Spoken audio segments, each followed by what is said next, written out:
Pharoah Sanders built a legendary career on the most aggressive, ear-shattering saxophone shrieks in jazz history. His final triumph relied on the exact opposite.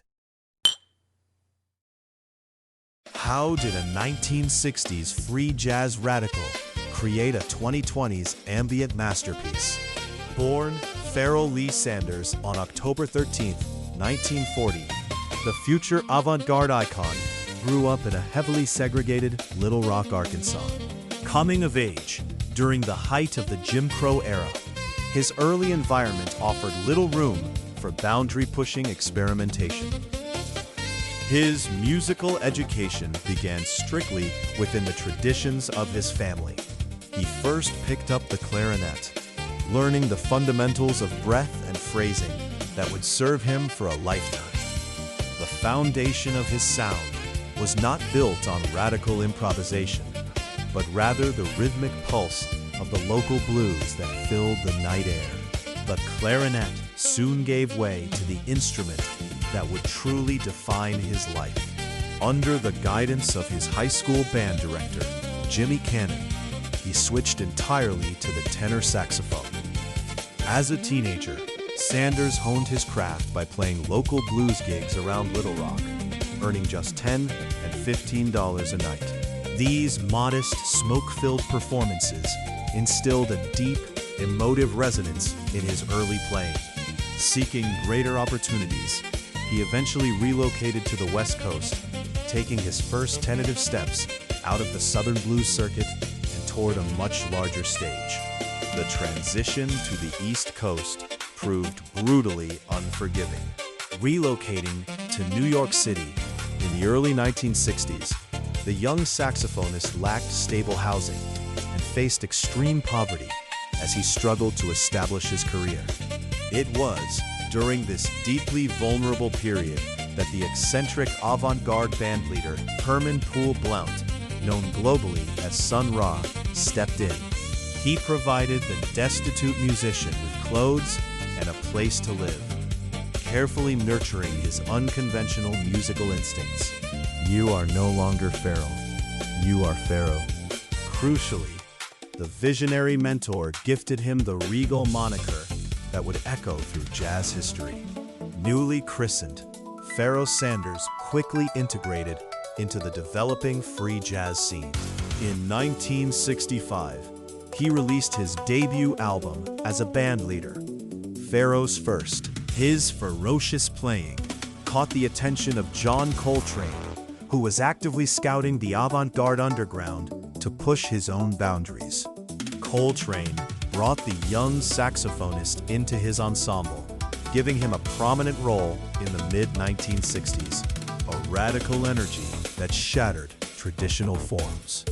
Standing next to the established giant, Sanders became the catalyst for Coltrane's most chaotic era, introducing a radical energy that fundamentally altered the quintet's dynamic. Sanders pushed the saxophone to its absolute physical limits, pioneering extreme overblowing and screeching altissimo. He heavily utilized multiphonics, forcing the instrument to vibrate at multiple frequencies simultaneously in a chaotic sonic assault. Following Coltrane's sudden death in 1967, Sanders stepped up to lead a new movement known as spiritual jazz. Signed to Impulse Records, he released a string of expansive, deeply influential works that defined the era. His 1969 milestone album Karma featured the sprawling track The Creator Has a Master Plan, where vocalist Leon Thomas provided a meditative counterpoint to Sanders' fierce, devotional shrieks. The heights of the spiritual jazz era could not survive the shifting commercial landscape. As the 1970s ended and the 1980s began, acoustic jazz faced a severe commercial crisis.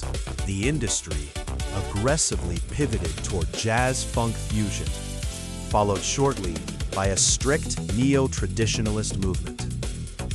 The avant-garde pioneers were pushed out.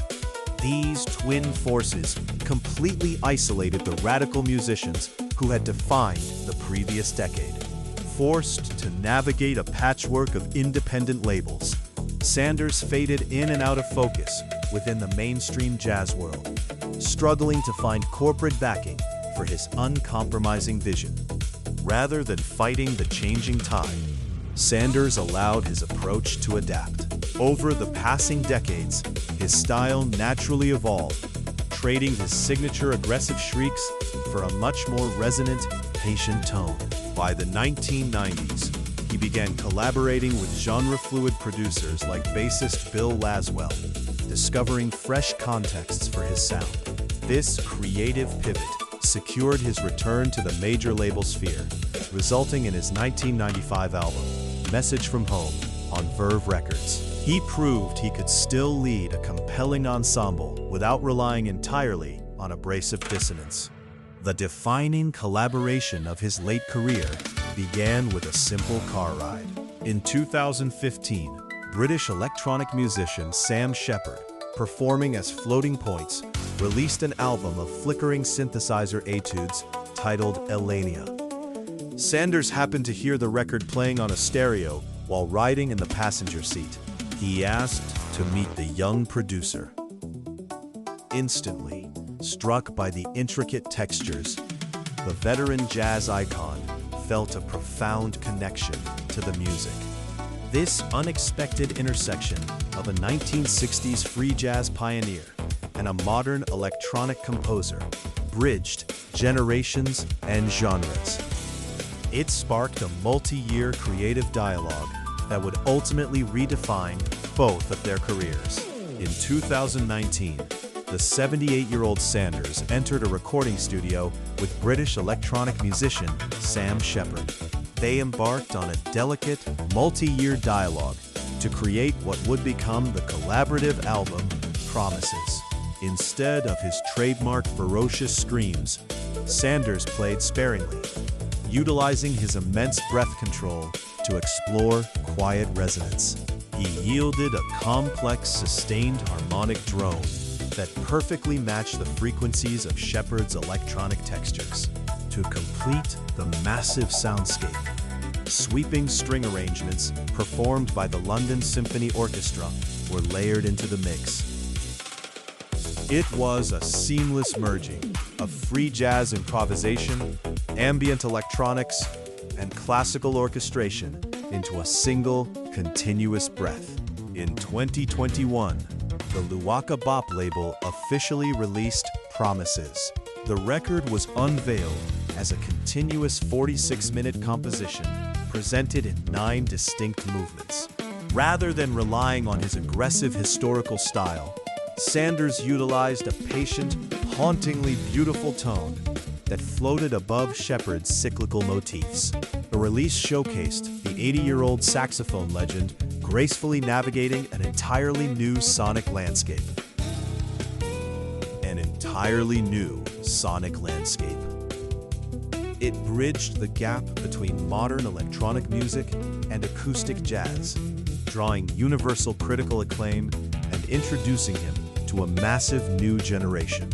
The release of Promises sent profound shockwaves through both the jazz and electronic music communities. The project earned universal, ecstatic acclaim from critics worldwide, even securing a prestigious Mercury Prize nomination. This continuous ambient masterpiece introduced the octogenarian titan to an entirely new generation of listeners. Audiences who had never experienced the abrasive chaos of his 1960s avant-garde recordings were mesmerized by his quiet, patient tone. It stood as a powerful testament to his enduring adaptability, bridging decades of sonic evolution to claim his final triumph. This crossover ambient masterpiece served as an unexpected but perfectly fitting final act. From playing blues gigs in a segregated Little Rock for $10 and $15 a night, to pushing John Coltrane's Ensemble into chaotic sonic territory, Sanders navigated decades of shifting commercial tides. In his twilight years, his aggressive shrieks gracefully evolved into a patient, resonant tone. Promises cemented his legacy, not just as a fierce free jazz radical, but as a brilliant explorer whose spiritual sound will echo indefinitely.